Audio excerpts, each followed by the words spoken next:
Hello, beautiful, and welcome to the Finding Fertility podcast.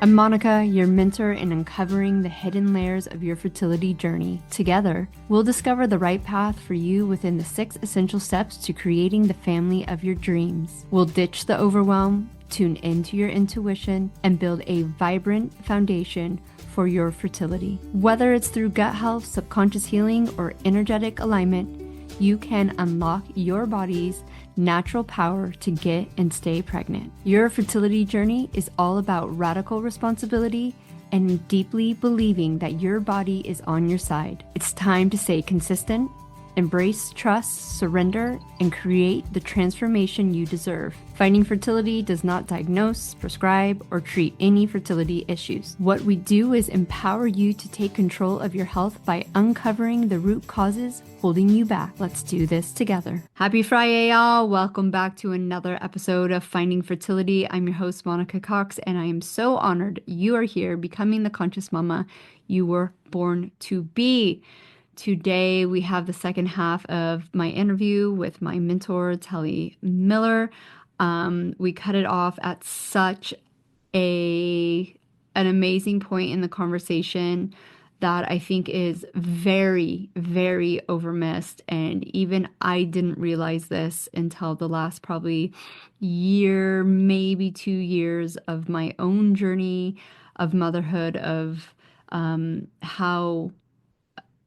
how important it is basically to have your shit together as much as possible, right? We're not looking for perfection here, but having just a high level of awareness to be able to have the skills and the right tools in our pockets to usher these other souls.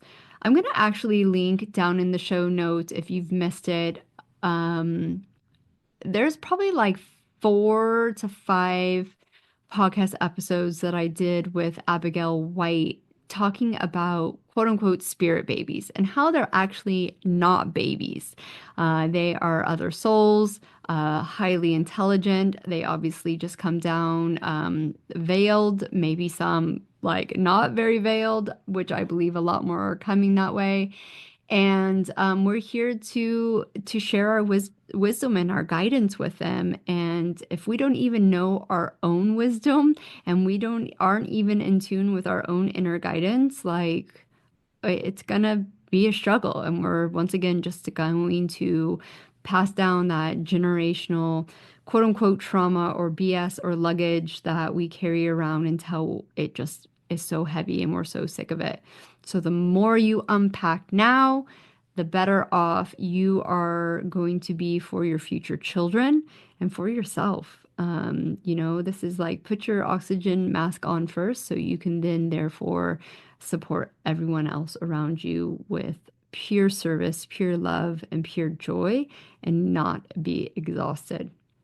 So without further ado, let's get to today's episode. If you tune into that, you'll see that the frequency of actually guiding a soul towards their own autonomy is like the highest level mastery position you could have in universal order in this life as a female, is to be able to have the opportunity to guide a soul, not to give your man a baby, not to have, ooh, Pinterest pumpkin with my baby. Okay, not the superficial shit, and not having them be a reflection of you.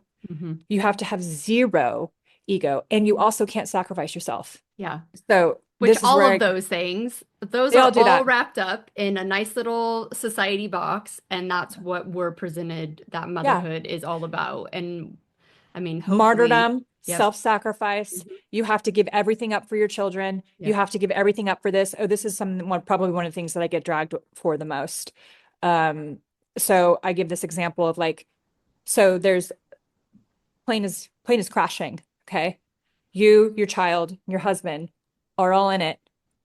One safety mask, one parachute. Who do you save? Every time. What does the woman say? Yeah, the child. 100%. 100%. And I'm like, okay, what happens is because you're the your creation, what you didn't see by not saving yourself is you actually lost your whole family. When instead, if you actually saved yourself and you put the oxygen mask on yourself, you see around the corner, there's 2 other parachutes and you have 2. Okay. And then I go, okay, so then you've got 2 parachutes. Who do you save? What's the answer? Oh, well, My yeah, yourself and the child. Okay. So when I say, I go, okay, so I would save myself and my partner. And it was like a no question because that aspect of surrender with his leadership, I would not be willing to do life. I would not want to do life without a partner and raise a child like that. And I would not want to do life without a partner where we could create different solutions on how to get our child out together. So when I say that, oh, oh, just the uncomfortable, like, oof, oof, just the level of like reflection and how that shakes people up. I was like, that's the type of masculine that you want to call your man to. You want to call him that high. And or you want to call yourself to that level and then bring that in for yourself and know that you're not going to run out of time. Yeah. So if that means that you're dedicated and you're going to be a vessel and you're totally void of letting go of time and you're going to be a mama at 50, it means that. Yeah. But this is also dragged. Girl gets dragged on the internet. What was another one that you saw besides I think women want to be controlled? I think the other one, it was a while ago, but it's, the whole feminist movement, right? And Oh God. how it fucked us. And I've thought this before, well, yeah, like probably for 20 years. I was like, this sucks. Like, I don't want to do all of it. Like, this is crazy. Yeah. And what I saw in myself and I see in many women dealing with fertility issues is that having to do it all, right? Just like you felt in your lifetime, you literally fucked your fertility. Like Mm-hmm. your adrenals, your Mm-hmm. liver, your gut health, your, Yeah. pituitary, like all of it. And that's what controls the fertility. So it's this whole like, we'll just have the baby and then you go back to work and then you just wonder why you're so disconnected and you're so fucked. And it's because you have to work a 50-hour work week while you're fucking growing another human being, give birth and go back 6 weeks later. It's such a loaded dynamic because I have worked on so many different couples and usually, inevitably, it's coming from, depending on the generation. Okay. Mostly women in their 30s and 40s feel like they have to work or they want to have a career because they don't want to rely on a man because Yeah. that's what they've been told because they've come from divorced families Yeah. and they've been utterly, utterly failed by weak masculine men who might give checks, but nothing else. Nothing is more important in a young girl's life than her father. She has to she has to get recognized. It's going to be the first person she ever falls in love with. And if you're just avoidant, alcoholic, and a mess, she will recreate that in her relationships. And I see it over and over again. The biggest wound in the mother and the biggest wound in the father will attract each other. And then you're just basically in karmic patterns. Yeah. You're in karmic relationships, having more karmic babies, not transcending the pattern. It's like you're literally settled for a level 2 when you could have just waited and healed and shot up to a completely different level or version of yourself. So we've been told that we need to have careers and we need to make our own money because we don't want to rely on our partners. And all that's fine. I totally get that. However, I wonder what would be available for people and women in general if there was if there was a reassessment of what we deemed valuable, of how we actually determined our value. Because if we knew that our energy amplifies and our creativity and our visionary capabilities and how we nurture and how we create a home are literally a man's North Star, he is lost without that. Men are clueless. They they can only entertain themselves with porn and basketball so much. Like, really, they cannot. They need purpose. And that's another reason why women who are wounded will want to give a man a baby, because she's going to give him that level of purpose. But you can't want in that way without that feeling like a manipulation pattern. Mm-hmm. It's just, you kind of constantly have to check your motives. But there's nothing good that came out of girl bossing. Give me one example that has come out of girl bossing that has moved women forward. And you can't argue with me about wanting equality and having a seat at the table with men and wanting to be on the front line and all of this other DEI stuff.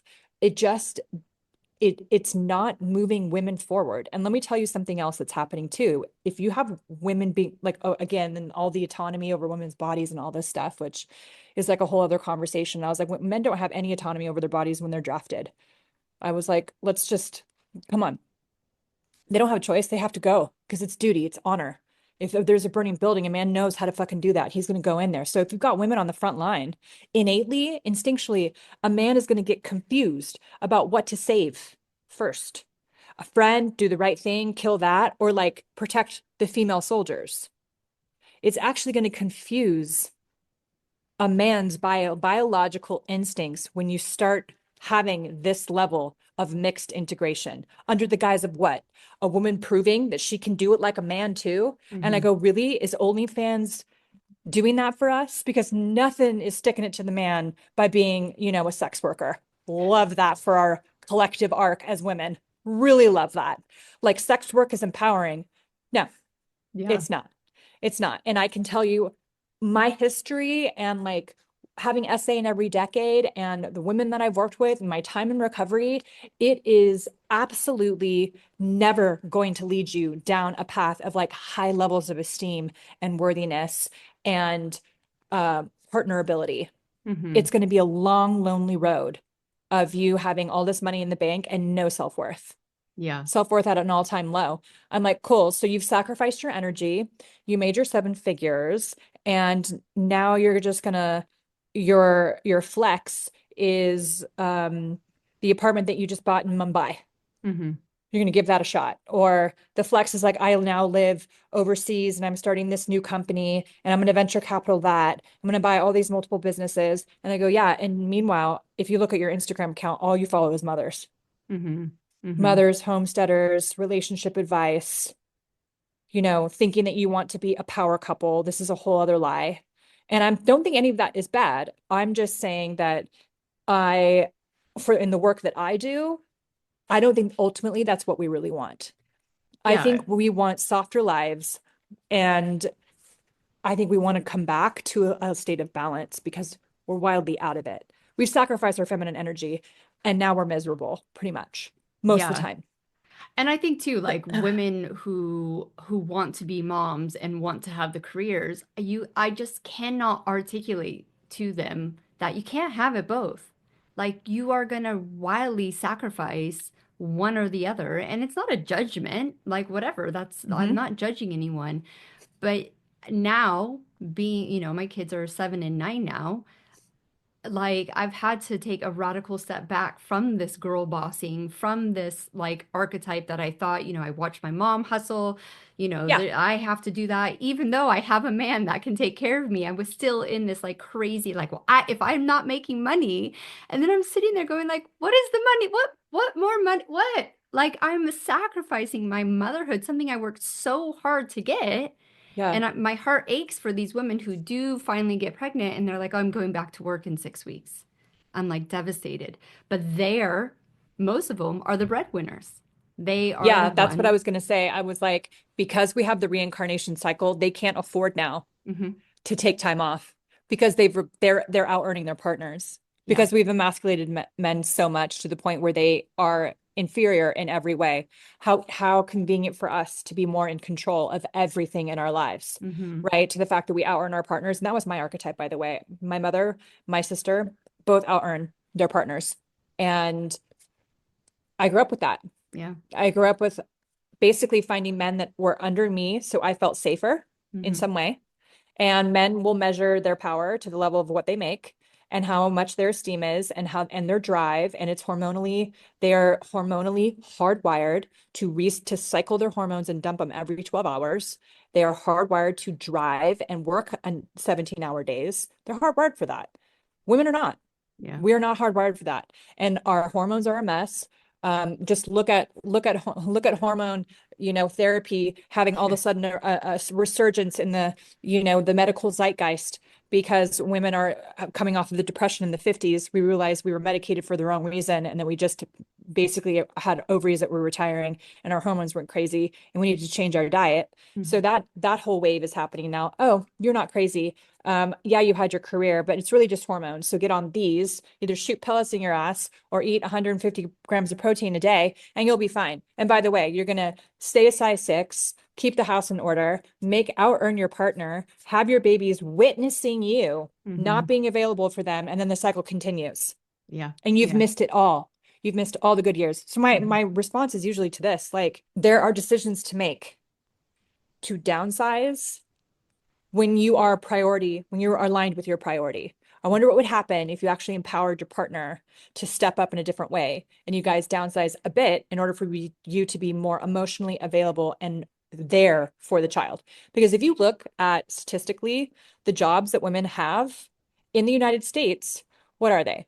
Secretaries, okay, executive assistants, nurses, okay, caretakers, teachers, okay. So we're educating other people's children, we're taking care of other people's children, and we're nurturing other people's families but our own. Tell me how that makes sense. Yet you think motherhood is an issue? I just can't be a mom. I go, baby, you a mom to every single one of your clients, and your family's suffering. Like, keep it in-house. Like, in-house. Yeah, with community, right? And that's what's completely lost. In regards, what I tell my clients now, what I've seen, obviously, and with your help and what you're doing, is I tell people when you come to a fertility journey, you're literally going to run the same patterns you've been running for the last decade. Yeah.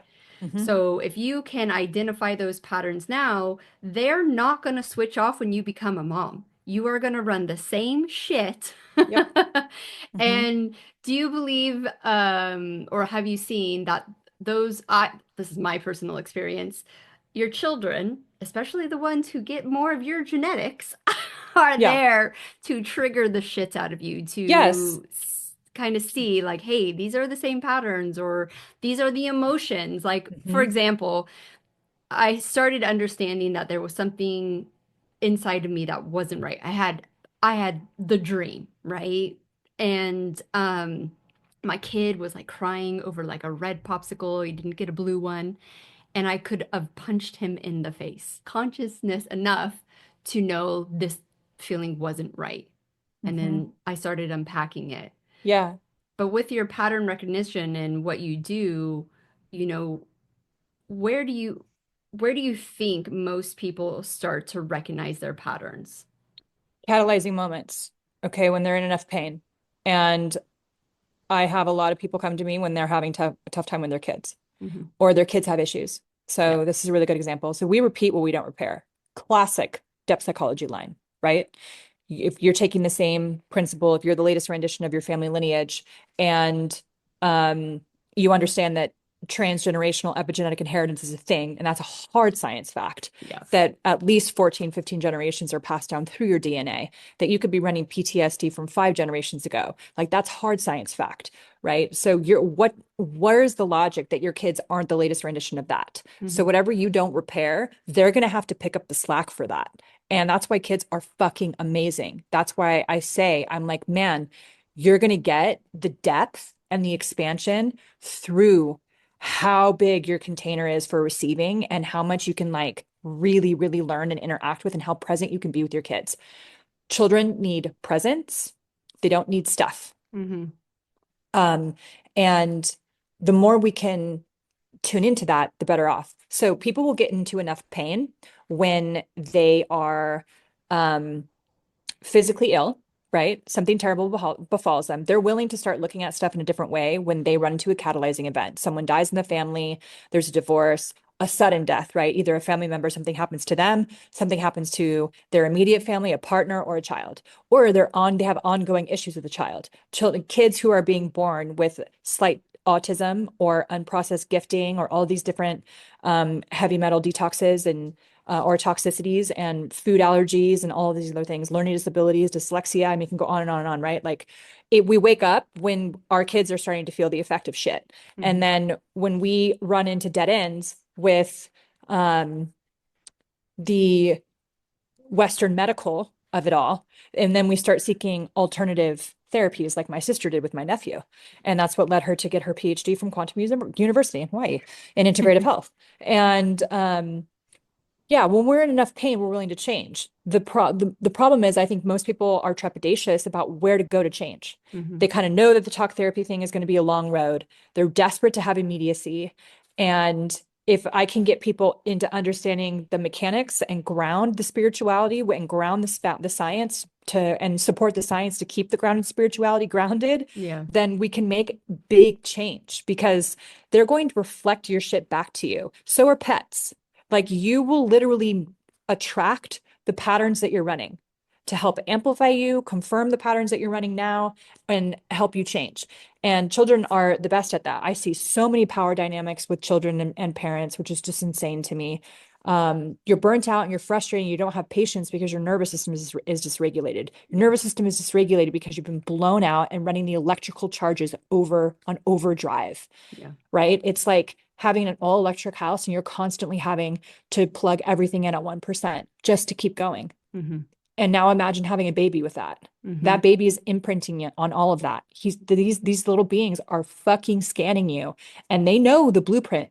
Okay. They have the blueprint for how this reality works. That's why children early are genius. And then elders, when they're, on their way out or closer to, are genius because the veils are thin. There's a sense of clarity of just profound levels of wisdom and knowledge, right? Because they see this reality, they're scanning you, they see the incongruencies of that, and they're like, this ain't mathin'. This math ain't mathin'. And they will call you out. And the parents that I see that do this the best are like, you're right. I totally fucked that up. And it's not the rupture because let the ruptures happen. Do not prevent a crisis, be messy and bring them into your healing process. It's not the rupture, it's the repair. They want to see what you've learned so they can learn how to have themselves. So the more women love themselves and honor themselves and love up on themselves and just beyond self-care, because frequency work can be deeply, deeply nourishing because clarity is exhilarating. I'm the type of person where if I'm in a crisis, I want clarity, not comfort. I don't need a hug. Sometimes I do, but I just need to be told like straight up, like, listen, you're doing amazing. I'm rooting for you, but here's the tea. You got to do this, this, this, this, and this. This is the pattern. This is what this is. Like I respond extremely well to that. So when I'm in crisis, the feminine side of me needs my masculine side of me to tell me what's up. So when I tune into the highest expression of me and I sit in meditation, my highest has a deeply, deeply loving frequency, but she's incredibly direct, but she has very gentle precision. And I find that deeply nourishing for me. So the more access we have to ourselves and the more that we know how to regulate our own emotions, the more our kiddos just are going to scan that. They don't do what you tell them. They do how you do with yourself. How you are with yourself is what they replicate. They people are like, I don't know why my child is so whatever. I always told them they were XYZ. And I was like, it's not what you tell them, it's what you say to yourself. They pick that up. Mirror neurons, like monkey see, monkey do kind of shit. It's really a nature-based dynamic. So, I mean, my best suggestion through pattern recognition with women who are just stuck and they feel like they can't, it's like a game of whack-a-mole, really, because maintaining a house and maintaining a flow and kids are going to grow and have tantrums and not know how to regulate themselves. All I have to say is like the more that you honor yourself and the more clarity you get with yourself, the more you're going to see peace in your external life.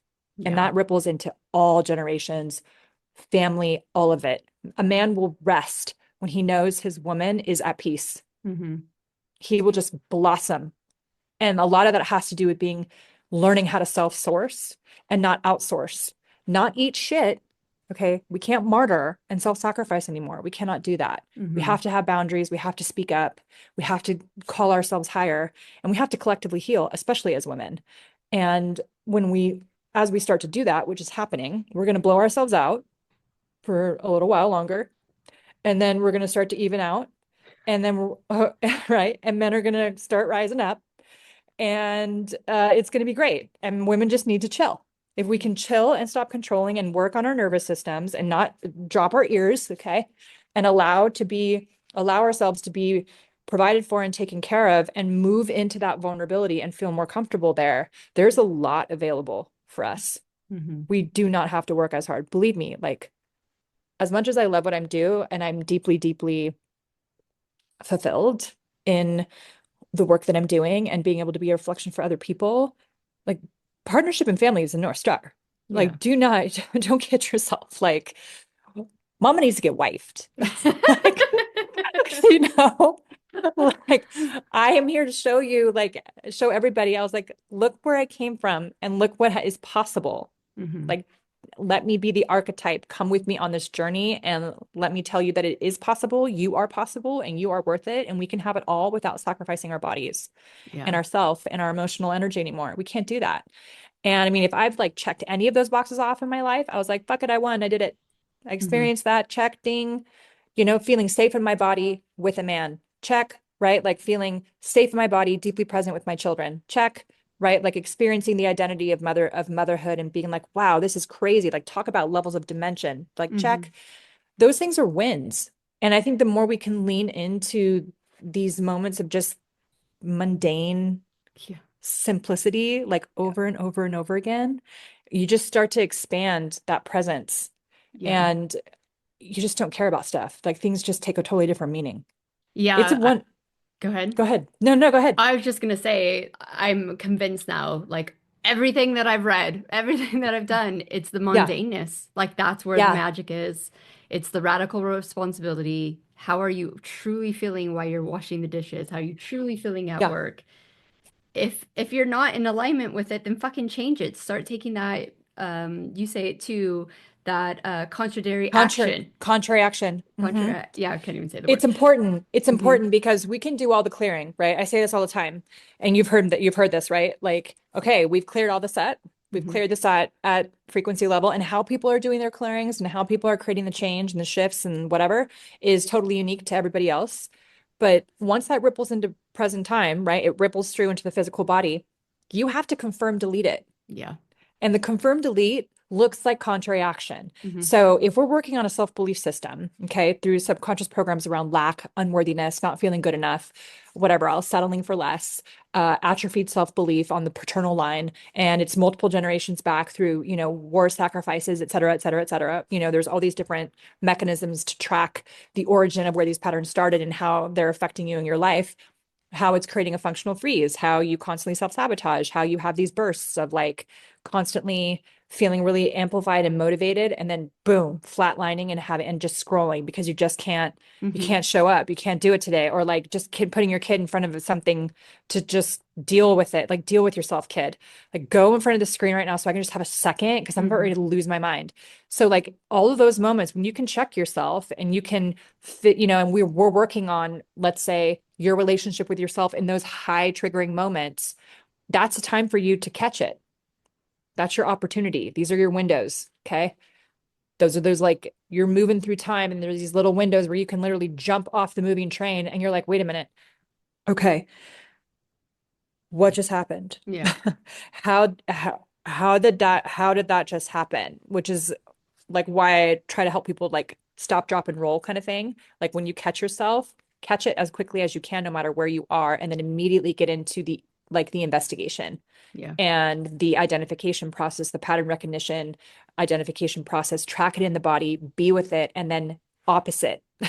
Do the opposite. Like, if you tell yourself you're a piece of shit and it's always going to be like this, you're like, I'm absolutely not giving myself that energy right now. I'm just not doing it.